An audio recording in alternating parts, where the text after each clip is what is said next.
సిద్దిపేట జిల్లా బెజ్జంకి మండలంలోని గుండారం గ్రామ భజన మండలి సభ్యులు మంగళవారం యాదగిరిగుట్ట లక్ష్మీ నరసింహస్వామి ఆలయాన్ని సందర్శించి భక్తి శ్రద్ధలతో భజన కార్యక్రమం నిర్వహించారు.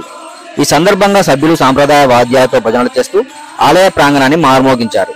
భజన మండలి సభ్యులు మాట్లాడుతూ మా గ్రామంలో తరతరాలుగా వస్తున్న భజన సాంప్రదాయాన్ని కొనసాగిస్తూ ప్రతి సంవత్సరం పవిత్ర క్షేత్రాలను సందర్శించి భజనలు నిర్వహించడం ఆనందంగా ఉందని తెలిపారు. ఈ కార్యక్రమంలో భజన మండలి సభ్యులు, గ్రామ పెద్దలు, భక్తులు పెద్ద సంఖ్యలో పాల్గొని స్వామివారిని దర్శనం చేసుకున్నారు.